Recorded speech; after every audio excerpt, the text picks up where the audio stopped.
keputusan untuk tetap beribadah kepada Tuhan. Saudara-saudara, mari kita lihat itu di dalam Yosua pasal yang ke-24 ayatnya yang ke-15. Saya bacakan buat kita sekalian. Tetapi jika kamu anggap tidak baik untuk beribadah kepada Tuhan, pilihlah pada hari ini kepada siapa kamu akan beribadah. Allah yang kepadanya nenek moyangmu beribadah di seberang sungai Efrat, atau Allah orang Amori yang negerinya kamu diami ini. Tetapi aku dan seisi rumahku, kami akan beribadah kepada Tuhan. Bisa bilang amin, saudara-saudara. Saudaraku yang dikasih oleh Tuhan, di dalam usianya yang sudah lanjut, bahkan segera menghadap kepada Tuhan, saudara-saudara, Yosua masih memberikan pesan yang sangat kuat untuk didengarkan oleh bangsa Israel pada waktu itu, supaya mereka memiliki keputusan untuk tetap beribadah kepada Tuhan.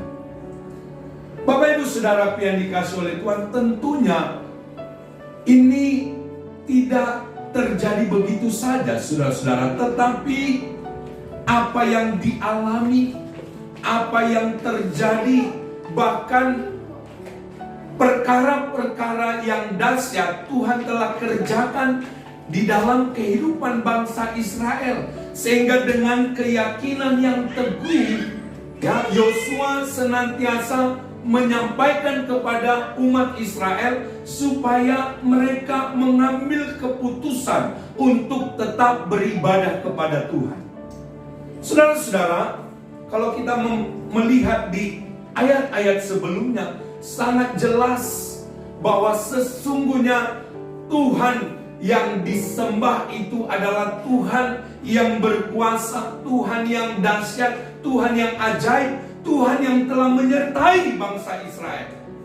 Baik pada waktu mereka ada di padang gurun, bahkan saudara-saudara yang dikasih oleh Tuhan, setelah mereka memasuki tanah perjanjian, Tuhan begitu baik di dalam kehidupan mereka, sehingga Tuhan memberikan keamanan, Tuhan memberikan berkat-berkatnya untuk dinikmati oleh bangsa Israel pada waktu itu. Sehingga saudara-saudaraku yang dikasih oleh Tuhan, Yosua tentunya di dalam pengilhaman Roh Kudus, dia menyampaikan pesan yang harus, ya, didengarkan bahkan dilakukan oleh umat Israel pada waktu itu, yaitu mereka harus mengambil keputusan untuk tetap beribadah kepada Tuhan. Karena sangat penting, saudara-saudara, ya, ketika Tuhan menyatakan kebaikannya pada saat mereka beribadah kepada Tuhan, saudara-saudara, dan apa yang terjadi kalau mereka tidak beribadah kepada Tuhan juga jelas dikatakan. Coba kita perhatikan, saudara-saudara, di ayat atau di pasal-pasal sebelumnya, pasal 23 ayat yang ke-15 sampai 16 dikatakan di sana, tetapi seperti telah datang atas kamu segala yang baik yang telah dijanjikan kepadamu oleh Tuhan Allahmu, demikianlah Tuhan akan mendatangkan atas kamu segala yang tidak baik, sampai Ia telah menggunakan kamu dari tanah yang baik ini yang diberikan kepadamu oleh Tuhan Allahmu. Apabila kamu melangkahi perjanjian yang telah diperintahkan kepadamu oleh Tuhan Allahmu, dan pergi beribadah kepada Allah lain dan sujud menyembah mereka, maka murka Tuhan akan bangkit terhadap kamu, sehingga kamu segera binasa dari negeri yang baik yang telah diberikannya kepadamu. Ya, Bapak Ibu Saudaraku yang dikasih oleh Tuhan, sangat jelas, ya, diperlihatkan di sini betapa pentingnya kita memiliki keputusan untuk tetap beribadah kepada Tuhan.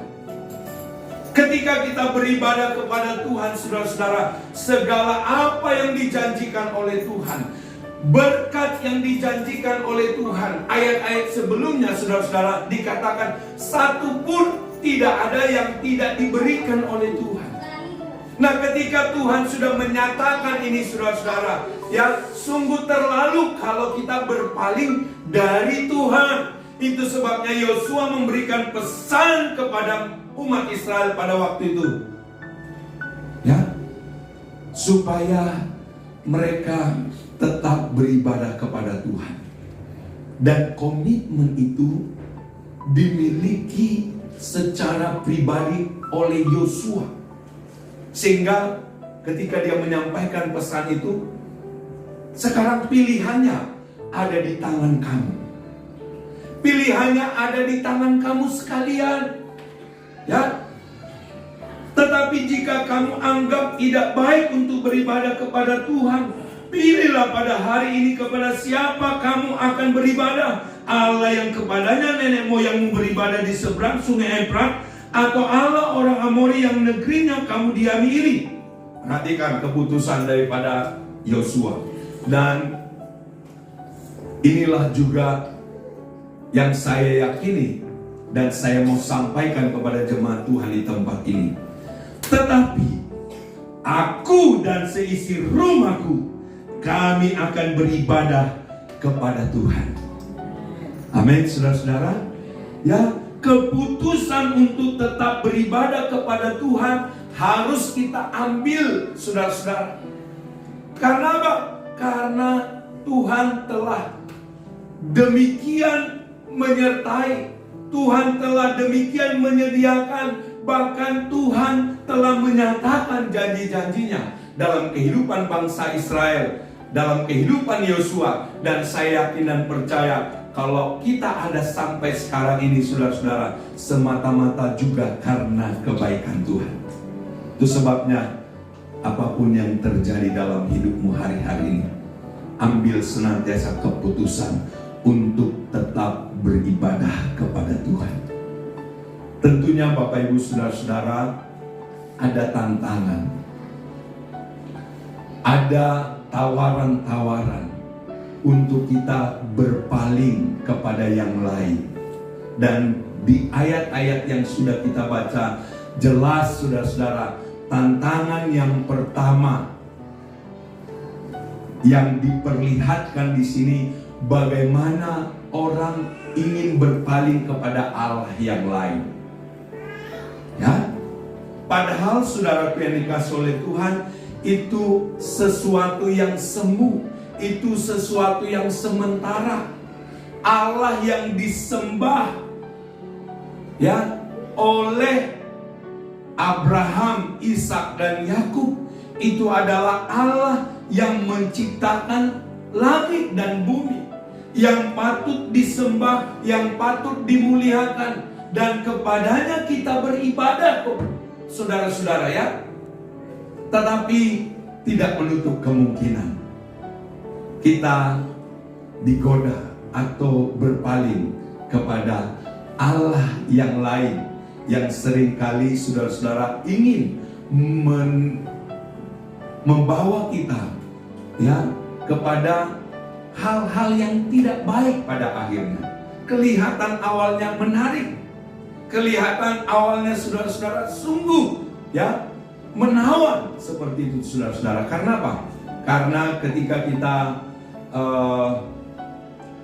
melakukan sesuatu, ya, seringkali kita dapatkan secara instan.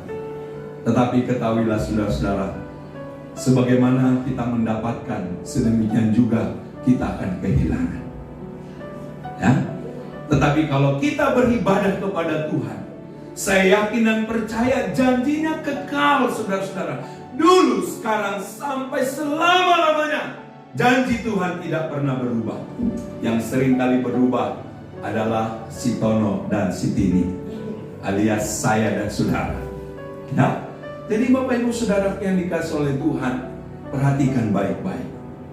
ya, dalam usianya yang sudah lanjut, bahkan dia akan katakan sebentar lagi saya akan meninggalkan dunia ini. Saya mau menyampaikan pesan supaya kita supaya saudara-saudara memutuskan kepada siapa beribadah, saudara-saudara. Jangan sampai saudaraku yang dikasih oleh Tuhan, kaki kananmu beribadah kepada Tuhan, kaki kirimu beribadah kepada Allah asing.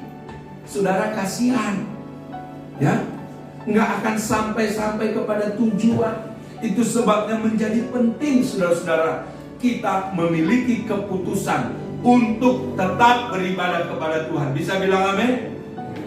Saudara yang dikasih oleh Tuhan, ada tantangan, ada godaan untuk beribadah kepada Allah yang lain yang kelihatannya, saudara-saudara, dia menawarkan sesuatu yang menggiurkan, dia menawarkan sesuatu yang kita butuhkan hari-hari ini.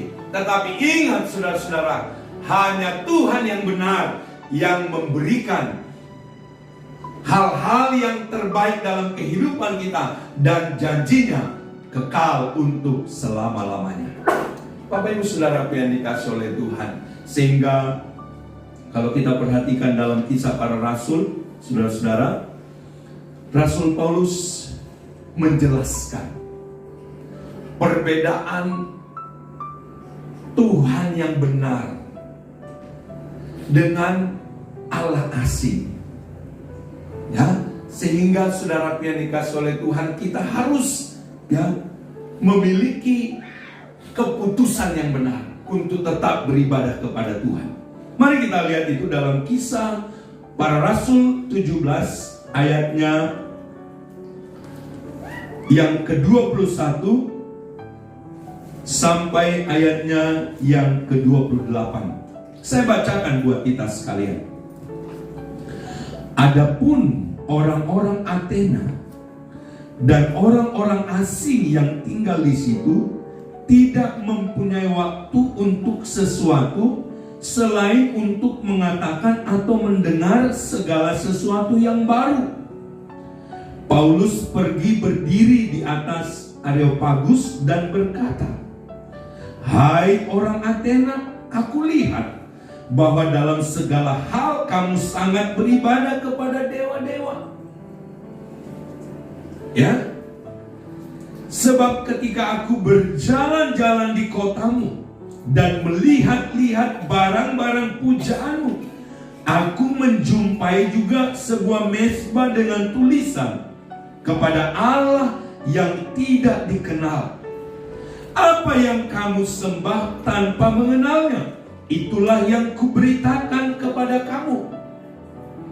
Perhatikan, saudara yang dikasih oleh Tuhan, Rasul Paulus ini Tuhan berikan hikmat secara khusus untuk dia bisa masuk di dalam percakapan kepada orang-orang yang tidak dia kenal. Mari saudara-saudara, kita juga sebagai anak Tuhan miliki juga satu sikap untuk bisa bersahabat ataupun bisa berbicara kepada orang-orang yang belum kita kenal sebelumnya, saudara-saudara, supaya di sana juga kita bisa memberitakan Injil. Dan inilah sebenarnya, saudaraku yang dikasih oleh Tuhan, menjadi kerinduan saya. Apa yang saya lakukan di Jemberana ini juga kerinduan yang ditaruh oleh Tuhan dalam kehidupan saya, supaya saya dapat berkomunikasi dengan orang-orang yang belum saya kenal sama sekali. Dan ketika saya ada di sana, banyak berbincang-bincang. Akhirnya banyak sekali yang ditemukan. 2 hari lalu, saudara-saudara, ada yang bekerja pemecah batu itu, dia cerita sudah 2 hari anak saya sakit, saya nggak bisa bawa ke dokter karena saya tidak ada uang. Lalu saya katakan, sakitnya apa? Sakitnya sesak panas. Akhirnya saya bilang, saudara-saudara, beli saja obat, karena Joshua juga obatnya itu ya. Obatnya itu sebenarnya cuma murah, saudara-saudara, 6.000. Nah, kadang-kala Bapak Ibu Saudara yang dikasih oleh Tuhan, kita nggak tahu apa yang tersedia, dan tentunya ya ketika itu diminum juga, kalau Tuhan melawati dia, pasti mengalami kesembuhan. Kemudian saudara-saudara, ada juga orang yang sakit di sana. Dia katanya sedang bekerja, jatuh ke sungai, dan setelah jatuh langsung stroke. Ini juga saudara yang dikasih oleh Tuhan di sekitar itu. Jadi kalau tidak ada kegiatan ya yang saya lakukan di sana, bagaimana mungkin saya mengerti? Dan itu sebabnya Bapak Ibu Saudara yang dikasih oleh Tuhan, perhatikan cara pelayanan daripada Rasul Paulus ini sangat-sangat memberkati. Ya, dengan apa yang Tuhan berikan dalam kehidupannya, dia selalu memberitakan firman Tuhan. Dan kalau saudara-saudara ada di pekerjaanmu, ada di usahamu, ada di manapun saudara-saudara, ingat, ada tugas yang mulia yang Tuhan taruh dalam hidupmu untuk orang lain mengenal pribadi Allah yang sesungguhnya. Beritakanlah Injil supaya orang-orang yang sakit disembuhkan. Beritakanlah Injil supaya orang-orang yang susah dihiburkan. Beritakanlah Injil supaya mereka yang tersesat dibawa kembali pulang. Ya, ini Rasul Paulus, perhatikan. Di ayat yang ke-22 dikatakan, Paulus pergi berdiri di atas Areopagus dan berkata, "Hai orang-orang Athena, aku lihat bahwa dalam segala hal kamu sangat beribadah kepada dewa-dewa." Wow, orang Athena ini saudara-saudara adalah orang yang memang bersungguh-sungguh dalam beribadah kepada dewa-dewa. Dan selanjutnya dikatakan, sebab ketika aku berjalan-jalan di kotamu dan melihat-lihat barang-barang pujaanmu, aku menjumpai juga sebuah mezbah dengan tulisan, kepada Allah yang tidak dikenal. Apa yang kamu sembah tanpa mengenalnya, itulah yang kuberitakan kepada kamu. Haleluya, haleluya. Saudara yang dikasih oleh Tuhan, sebagai orang percaya, sebagai anak Tuhan, ketika engkau sudah memiliki keputusan untuk tetap setia beribadah kepada Tuhan, dan tentunya keputusan itu bukanlah diambil karena sembarangan saja, tetapi tentunya keputusan itu kita ambil secara teguh karena ada pengalaman-pengalaman pribadi yang kita alami bersama dengan Tuhan, sehingga dengan penuh keyakinan kita juga memberitakan kepada orang lain. Ya, jangan jadi anak Tuhan yang egois, saudara-saudara. Di luar sana ada begitu banyak orang yang tersesat. Di luar sana, saudara-saudara, ada begitu banyak orang yang terikat oleh belenggu-belenggu dosa. Di luar sana, saudara-saudara yang dikasih oleh Tuhan, mereka ada dalam keadaan yang susah, tidak bisa, tidak mampu untuk keluar dari persoalan mereka. Itu adalah tugasmu, itu adalah tugasku. Mari beritakan kabar sukacita itu kepada mereka, supaya mereka juga mengalami dan memuliakan Tuhan, menyembah Allah yang sesungguhnya. Perhatikan saudara-saudara, di ayat yang ke-24 dia menjelaskan, Allah yang telah menjadikan bumi dan segala isinya, Ia yang adalah Tuhan atas langit dan bumi. Ya, saudara yang dikasih oleh Tuhan, di sini masih banyak agama-agama yang sepakat,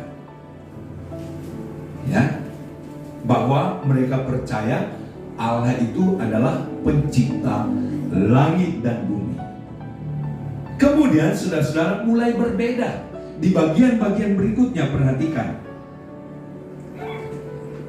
Ia yang adalah Tuhan atas langit dan bumi tidak diam dalam kuil-kuil buatan tangan manusia.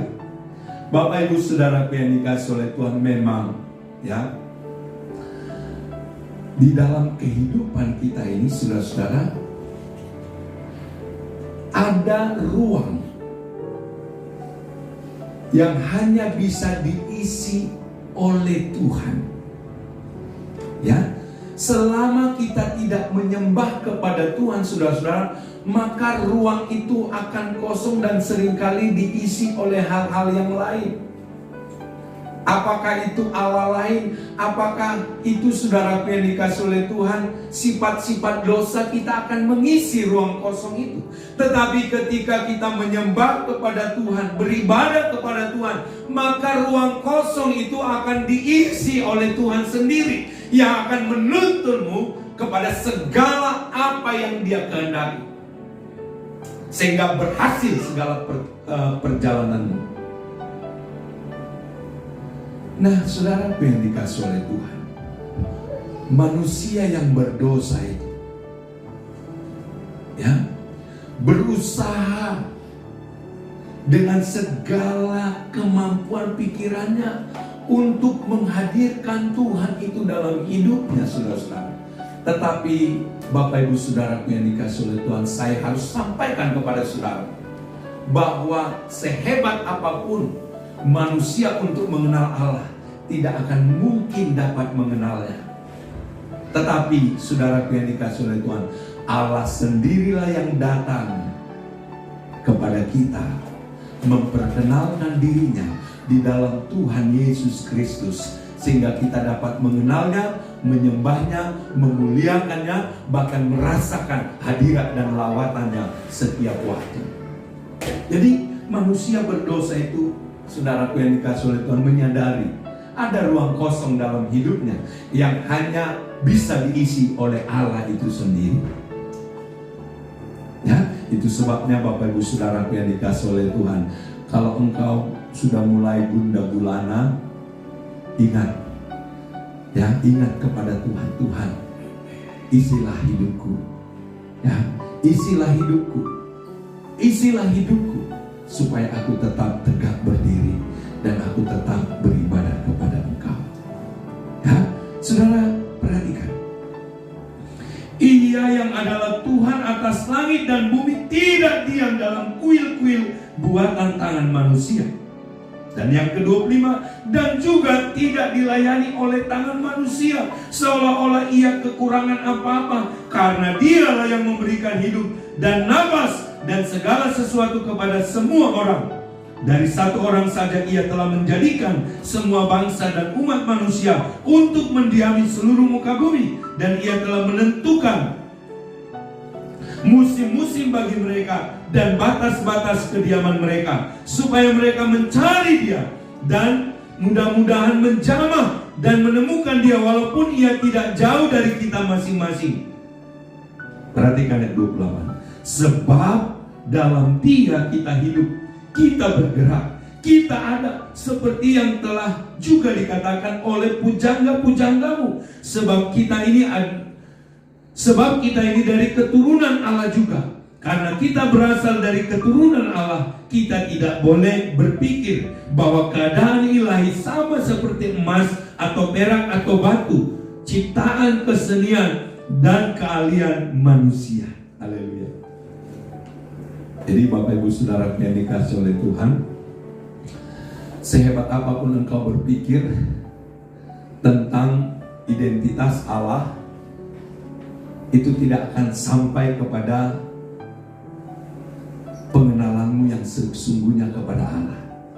Tetapi perhatikan baik-baik saudara-saudara, Allah itu sendirilah yang memperkenalkan dirinya kepada saya dan saudara, sehingga kita dapat memanggil Dia, ya Abah, ya Bapa, ini aku anakmu.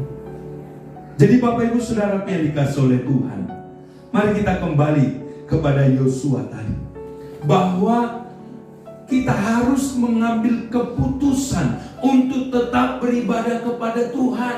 Saudara yang dikasih oleh Tuhan, perhatikan, Rasul Paulus sudah memberikan penjelasan yang begitu gamblang antara Tuhan yang hidup dengan Allah asing.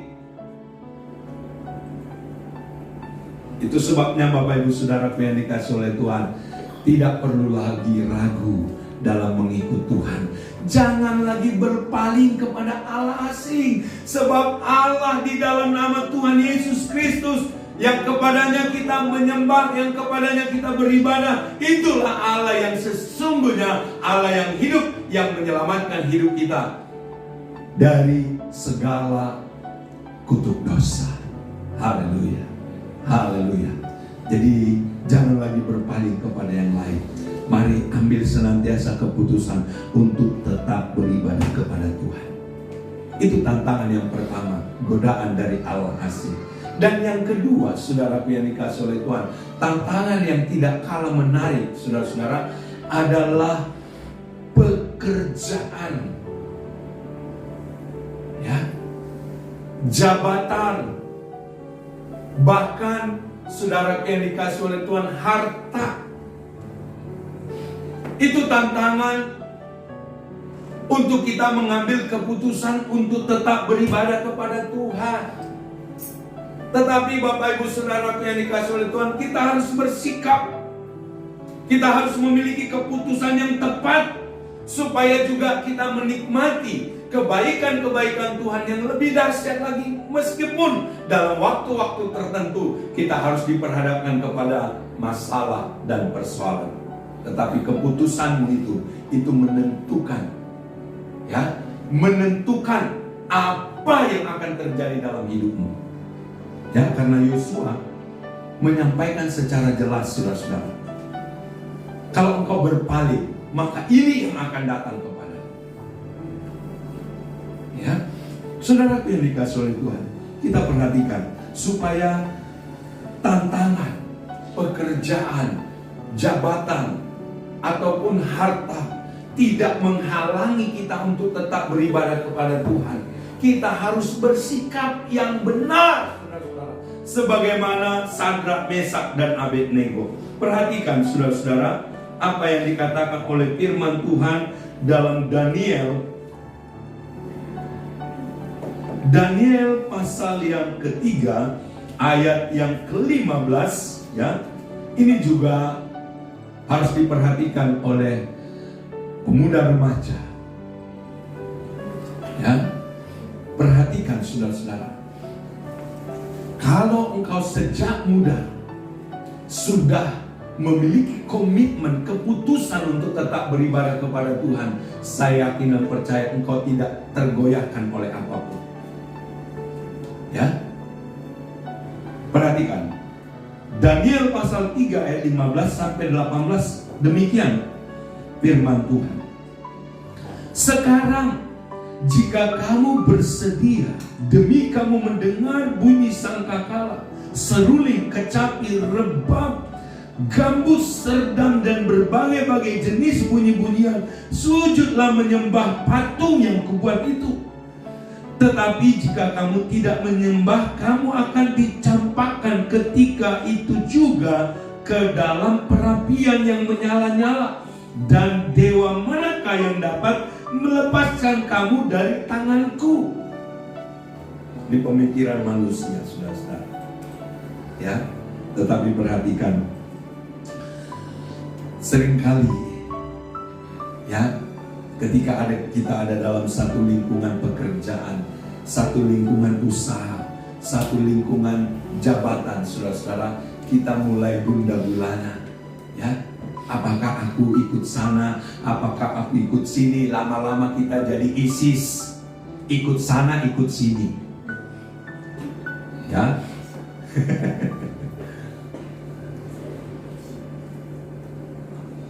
Perhatikan.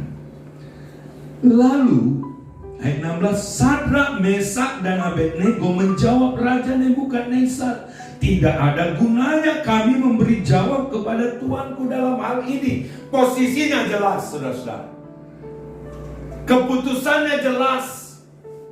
Ya, saudara yang dikasih oleh Tuhan, kita harus memberikan warna yang jelas, yang tegas bagi dunia ini. Ya, supaya apa, saudara-saudara? Supaya kita juga mendapat belas kasihan Tuhan. Ya, supaya kita mendapat perkenanan Tuhan. Ayat 17. Jika Allah kami yang kami puja sanggup melepaskan kami, maka Ia akan melepaskan kami dari perapian yang menyala-nyala itu dan dari dalam tangan-Mu, ya Raja. Tetapi seandainya tidak, hendaklah Tuanku mengetahui, ya Raja, bahwa kami tidak akan memuja dewa Tuanku dan tidak akan menyembah patung emas yang Tuanku dirikan itu. Bapak Ibu Saudaraku yang dikasihi oleh Tuhan, mereka ini sudah tahu konsekuensinya. Kehilangan jabatan, kehilangan pekerjaan, kehilangan harta, bahkan juga akan kehilangan nyawa, saudara-saudara. Kenapa? Karena kalau mereka tidak memutuskan untuk beribadah kepada Tuhan, ya, kalau mereka memutuskan, maksud saya, beribadah kepada Tuhan, mereka sudah tahu konsekuensinya. Mereka akan kehilangan segalanya, termasuk nyawanya. Karena apa? Karena mereka akan dilemparkan ke dapur perapian. Saya mau tanya kepada saudara yang hadir pada pagi hari ini, termasuk jemaat-jemaat Tuhan yang mengikuti secara online. Apakah hari-hari ini dengan engkau beribadah kepada Tuhan sudah diperhadapkan kepada tantangan yang dihadapi Sadrak, Mesak, dan Abednego? Belum, saudara-saudara, masih kecil. Orang Manado bilang kacili, ya, tapi sudah kempes, saudara-saudara, ya, sudah kempes. Bagaimana lagi saudaraku melihat perbuatan-perbuatan Tuhan yang dahsyat dalam hidupmu? Yang kecil saja sudah gemetaran, sudah mau lari, sudah mau berpaling kepada yang lain. Dengar baik-baik, saudara-saudara, engkau harus mengambil keputusan yang tepat. Apapun yang terjadi, aku mau tetap beribadah kepada Tuhan. Ya, sudah banyak kesaksian-kesaksian yang kita dengarkan, saudara-saudara. Apa yang Tuhan kerjakan, apa yang Tuhan lakukan dalam kehidupan orang-orang yang tetap beribadah kepada Tuhan.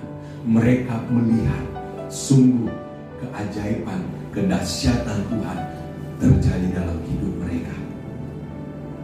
Dan ini juga menjadi pengalaman Sadrak, Mesak, dan Abednego ketika mereka dilemparkan ke dapur perapian. Bahkan dicatat, saudara-saudara, perapiannya dipanaskan berapa kali, saudara-saudara?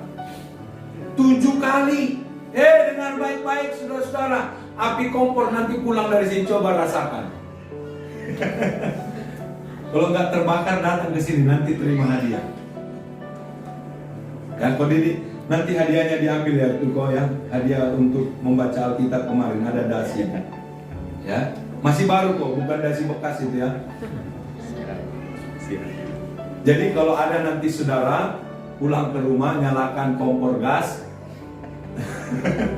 lalu taruh, nggak terbakar, saudara, datang ke sini, Pak. Videoin ya 5 menit. 5 menit kalau nggak terbakar, ya, datang ke sini, terima hadiah, saudara-saudara.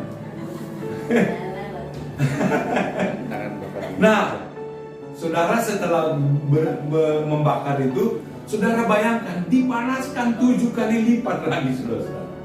Sedangkan yang ada saja sudah terbakar. Ya, jadi Bapak Ibu Saudaraku yang dikasihi oleh Tuhan, perhatikan, ya, dunia yang akan menuju kebinasaan akan berusaha menghimpit.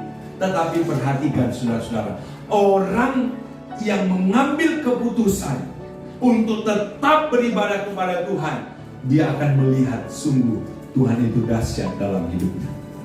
Terbakar enggak? Sadrak, Mesak, Abednego, saudara-saudara, tidak terbakar. Bahkan sehelai rambut pun tidak hangus. Ya, olehnya Bapak Ibu Saudara yang dikasihi oleh Tuhan, jangan lagi ragu hari-hari ini. Kalau engkau sulit membayar uang kos, kalau engkau sulit membayar cicilanmu, kalau engkau sulit untuk beli minyak goreng hari-hari ini, saudara-saudara, tetap percaya kepada Tuhan. Amin. Hidupmu dan hidupku hanya ditentukan oleh firman Tuhan. Bisa bilang amin. Bukan minyak goreng. Jadi nanti kalau ada yang demo, saudara-saudara jemaat Tuhan tempat ini, saya nanti yang akan menyiram pakai water cannon itu ya. Malu-maluin. Ya. Bapak Ibu Saudara yang dikasihi oleh Tuhan, mari kita mau tetap beribadah kepada Tuhan. Apapun kesulitanmu hari-hari ini, ingat ada Tuhan yang senantiasa berkarya dalam kehidupan. Mari kita lihat sebagai ayat penutup saudara-saudara 1 Timotius pasal 6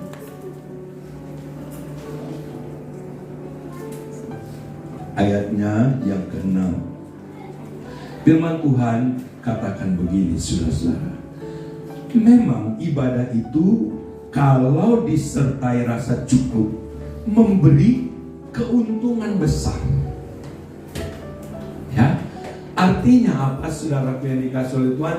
Jangan sampai kita juga memiliki motivasi yang keliru dalam beribadah. Ya, ketika engkau datang beribadah kepada Tuhan, engkau sedang memuliakan Tuhan, menyembah Tuhan, meninggikan nama Tuhan, bukan seperti yang terjadi ya beberapa waktu lalu di daerah-daerah yang besar saudara-saudara, yang dikenal jemaat sembako. Ya. Jadi kalau datang beribadah dapat sembako. Teman saya melakukan ini saudara-saudara. Oh, kok bisa kamu, saya bilang. Iya, kalau nggak dikasih nggak datang. Bahkan ada saudara agennya, saudara-saudara. Oh, saya bilang dalam hati ya, kalau jemaat Bukit Sion seperti itu, tunggu dulu, ya. Bukannya kita tidak mau berbagi, saudara-saudara. Tapi kalau itu motivasinya, lebih baik cari yang lain. Ya. Jadi Bapak Ibu Saudaraku yang dikasihi oleh Tuhan, perhatikan di sini. Memang ibadah itu kalau disertai rasa cukup memberi keuntungan besar. Mengapa demikian saudara-saudara?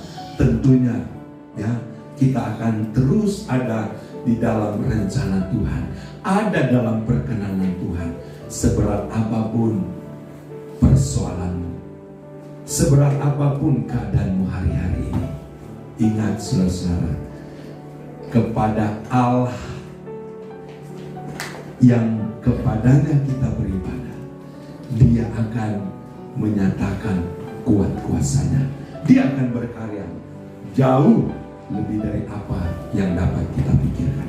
Itu sebabnya saudara-saudara, apapun tantanganmu hari-hari ini dalam beribadah kepada Tuhan, katakan, putuskan dalam hatimu, aku dan seisi keluargaku, aku akan tetap beribadah kepada Tuhan.